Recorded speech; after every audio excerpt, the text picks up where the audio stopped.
అంబేద్కర్ కోనసీమ జిల్లా అల్లవరం మండలం గుండెపూడి గ్రామంలో పురాతన నంది విగ్రహం బయటపడింది. స్థానిక మేజర్ డ్రైన్ సమీపంలో ఆంజనేయ విగ్రహ ఏర్పాటుకు తవ్వకాలు జరుపుతుండగా నంది విగ్రహం బయటపడింది. మహాశివరాత్రి నాడు నందీశ్వరుడి ప్రతిమ బయటపడడంతో భక్తులు ఆనందం వ్యక్తం చేస్తున్నారు.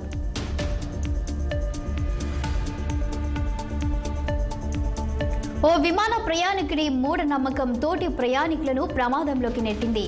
చైనా సదరన్ ఎయిర్లైన్స్ కు చెందిన ఓ విమానం సాన్యా నుంచి బీజింగ్ వెళ్లేందుకు రెడీ అవుతుండగా ఓ ప్రయాణికుడు విమానం ఇంజిన్లో నాణాలు జారవిడిచాడు.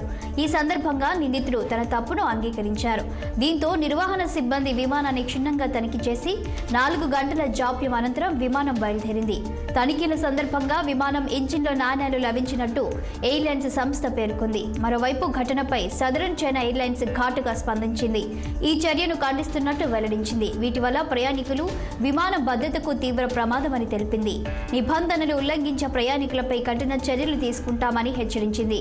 అయితే కంపెనీ తన ప్రకటనలో ఏ ఒక్క ఘటనను ప్రత్యేకంగా ప్రస్తావించకపోవడం గమనార్హం.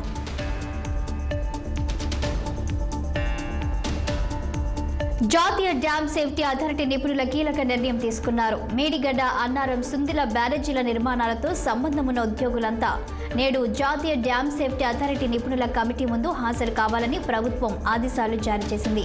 2016 నుంచి ఇప్పటిదాకా investigation, hydrology, design, model studies, construction, operation and maintenance, quality control విభాగాల్లో పనిచేసిన వారు అందరూ హాజరు కావాలని ప్రభుత్వం ఆదేశించింది. 4 రోజుల పర్యటన నిమిత్తం రాష్ట్రానికి వచ్చిన నేషనల్ డ్యామ్ సేఫ్టీ బృందం యొక్క పర్యటన నేటితో ముగియనుంది.